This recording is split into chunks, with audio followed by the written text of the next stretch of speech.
libeera isano kukina wano ku kitebe kya district Iganga nga abakulembeze ab'e district eno nga bali walala n'abalokole aba kanisa ya Universal Apostles Fellowship Church of Righteousness eya Nabi Daudi isanga gwebeidigano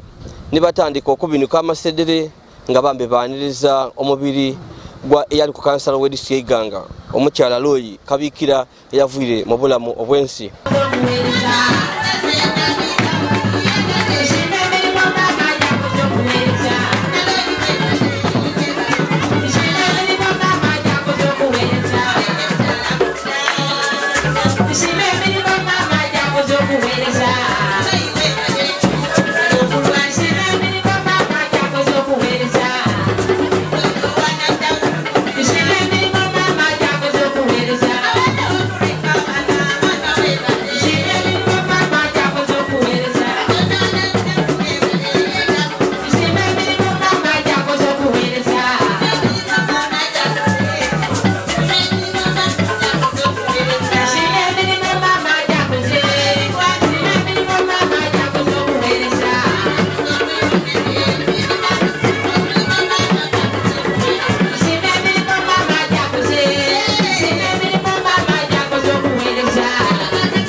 Oidi mu bitundu ebya Afrika omuntu wafa kubakulira kwazeana miranga na biwobe wabula enfa ya Loyi Kabikira etairewo ensula empyaka nti mu kifo eky'abantu okulira atebo bagira maiso na kujaguza na kukina nga bambi bagezaako ojaguza oba celebrating nga bambi obulamu bwe. Ekyendawulo kiriwo kiri nti Loyi Kabikira wafuirire abeere nga yikiriza omutonzi nga yalokoka era nga abeire mubulizi mukulu mu kanisa ya Universal Fellowship Church of Righteousness esa eyaganibwa ku luguudo lw'Amaggwa mu kibuga eky'Idinda. Loyi Kabikira abasinga mu mwidde bulungi ng'akali kujja mu bulokole na mu byabufuzi yali mwembi era yayemba asinga kutyaka mu bitundu bya Busoga ne Uganda yona aka Mariamu leta kalero kanalengo omwana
ono yafuire ekirwaire kya pulesa mu idwaliro eri Mengo e Kampala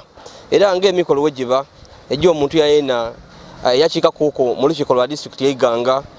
abakulembeze ab'Iganga bambi bawaire omubiri gw'omukisa nga bakoba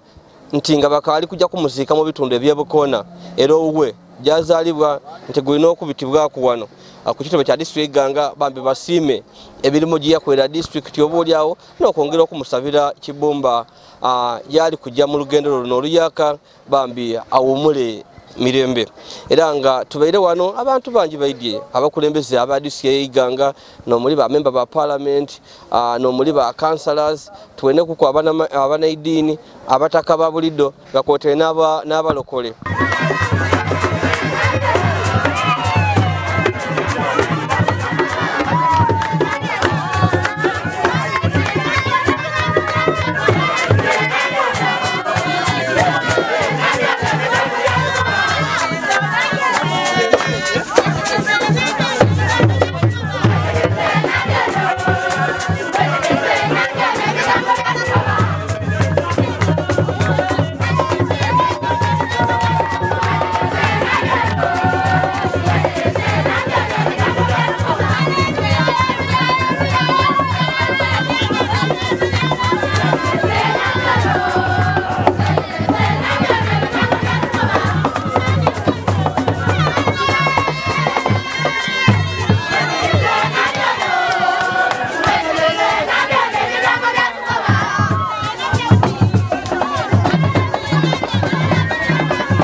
Tusana ku kitebe kya disitulikiti y'Iganga wabaire wembeera etali ya bulidde ebairewo nti mu kifo eky'abantu okulira bo batandisa wa kukina kwemba kusaakanya era nga bambi omukyala Loyi Kabikira aterewo ensula empyaka nga n'omukulembeze yenka bambi oba oli awo yebalazeeko isano lino abakulembeze abavuire mu bulamu obwensi batugire nga tubona nga baleeta gano ku disitulikiti tube nga tubona nga wabawo gyasikulira bantu kugema butambala kweya maiso nga embeera tinungi wabula bambi omukyalo ono aterewo ensula empyaka nti ye mu kifo ekyokukungubaga ate abantu bajagwiza kukina kukuba bivuga nga basanuka olw'ebirungi oba oliawo byakola disitulikiti y'Iganga olw'ebirungi byakolera Busoga olw'ebirungi byakolera music industry nga wembakubye nti yali mwembi akemba akaina aka Mariamu mwana wange leeta akalera kana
The late KABIKIRA served this district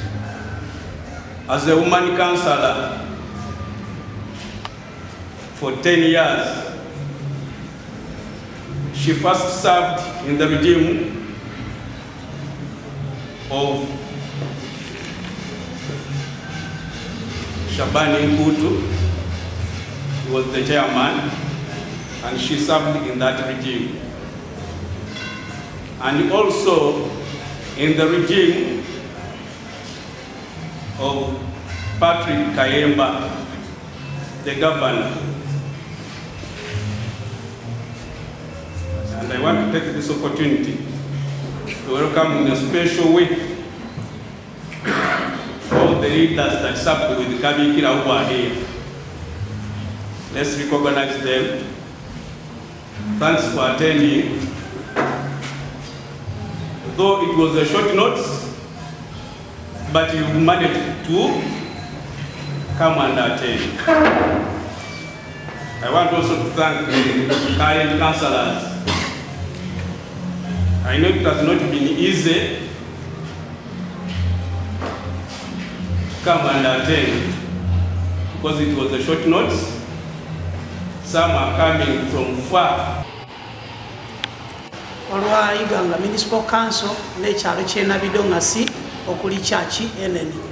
Tusiimye emirimu era tusaba Katonda amusiime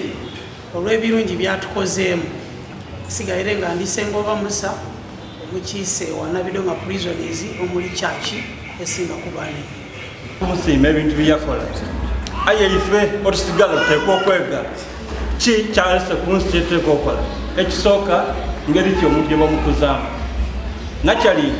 change education. But education does not change naturally. Therefore,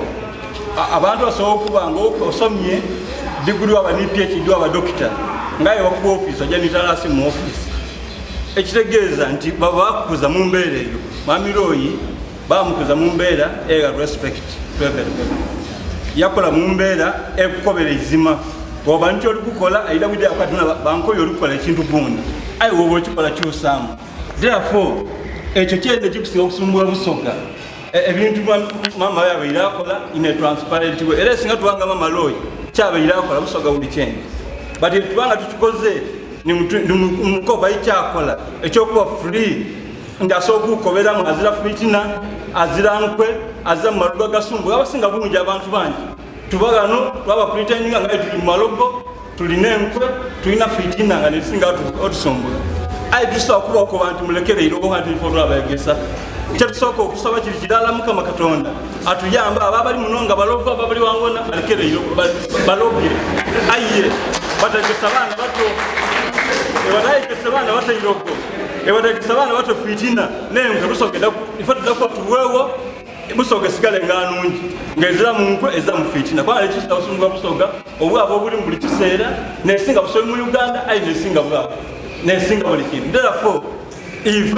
tudakumwebaza olw'emirimu gyakoze munkola yabe mu transparent okola emirimu gye if abantu tudakumukopa tudakuba transparent tudakuba open n'okola buli muntu kyateka okola ki okuba ng'akola.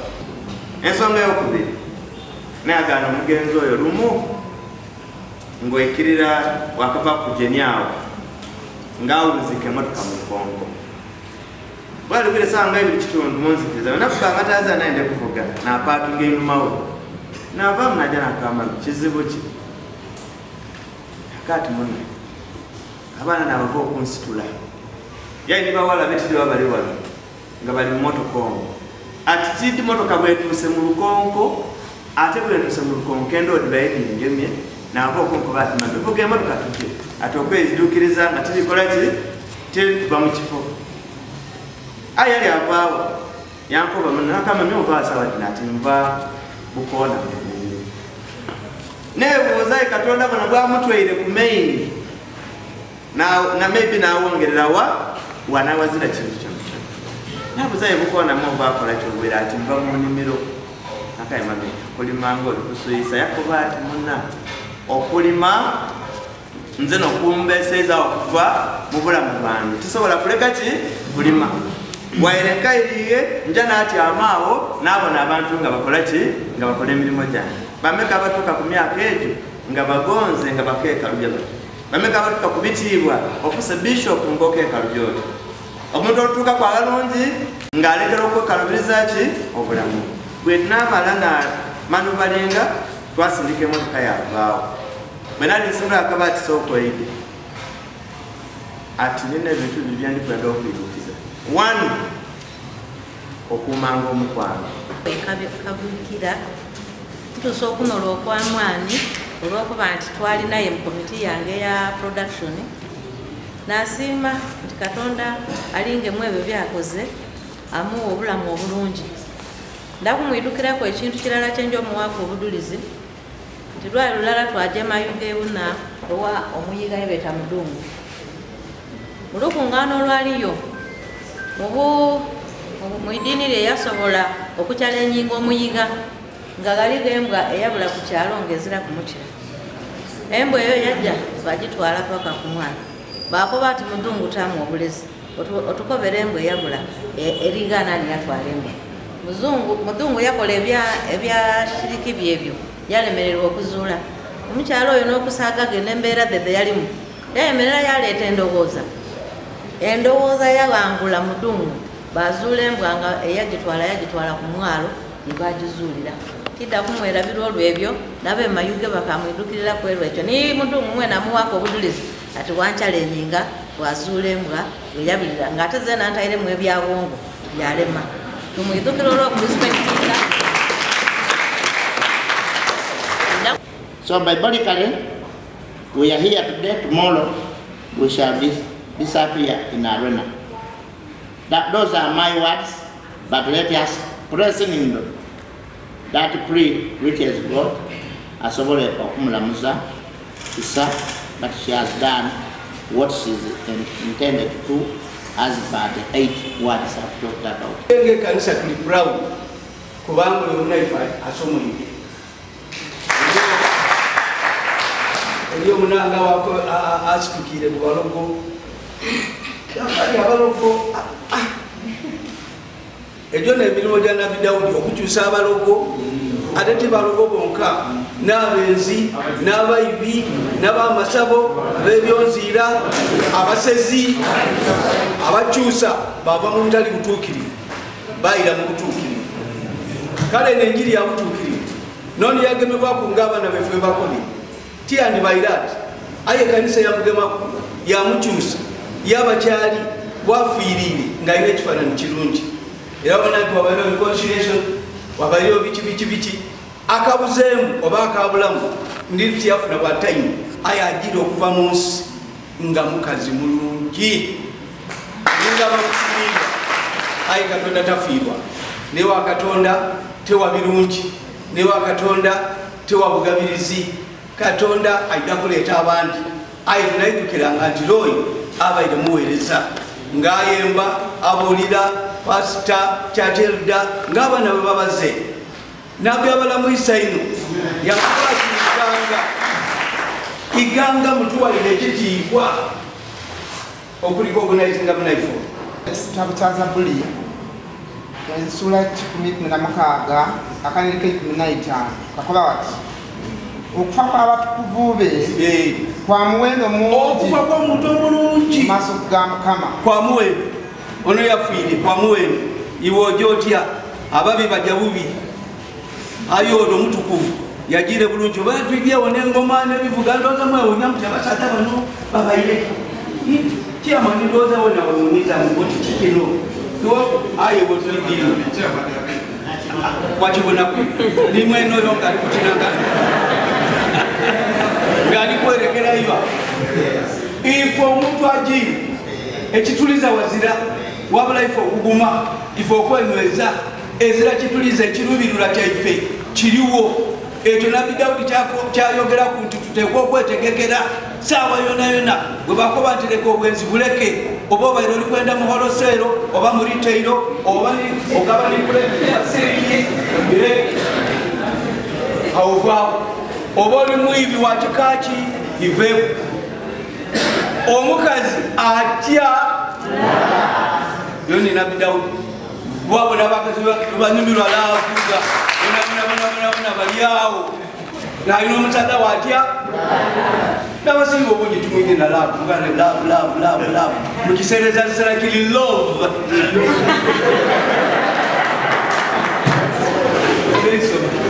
okufa kw'abatukuvuube kwa muwendo mungi mu maaso ga Mukama. okufa kwa Loyi kwa muwendo mungi kyova tusanuka nizo tujja kusanuka tumuteeyo esaawa y'okwerongoosa neeyo titujjako nti kale tusabe tukole ki ebyabikolerera wabula bw'oba oli mwonoonyi oba oli mwiru oba oli mulogo oli empabutwa okufaako kubi oyinza kufa bubi bayinza kugezaako okusabira tibiza kusoboka bayinza kugezaako okwegeera tibiza kusoboka enfaayo mbino ino era kyobaona nti abantu balira kubanga balina rizoni zez'okulira omuntu afiire bubi lwaki talira wowe hakibaire kikwana abakazi baifaye kale tuli mwagalo bintu byakiko ekyo nze eyirayo okufa kw'abatukuvu be kwa muwendo mungi mu maaso ga Mukama. Ayi Mukama, lekerawo lwakaire towulira sipiika otajja ino kirindi twongera okwera emyaka 10 saba musa kyapasoni ganankobe nti mu bukulembeze bwe aleseewo omukululo ife ngaabe nakalama tujja kumwidukira tutya mu bukulembeze bwe yasobola okufuna 2 classroom blocks ku Bukona primary school daida ku regimu ye era mu bukulembeze bwe mwe twafunira ekyuma kya kayipi era yali omu abasobola okwogerezagana okuboneka nti tufuna itaka ekyuma ekyo ekiteebwa era mu bukulembeze bwe yali omu era ni family omugenzi akabikira omusaada okuboneka nti alocatinga health center 3 eyanakalama sub county okuboneka nti efuna itaka mwikirize tusiime nti byakoze bingi ate ti kuleka ligase mu bukulembeze aye ni mwidini yabaire asinzizibwa oba asinza Katonda we amakyaki mangi agazimbibwa mu nakalama mu denomination ye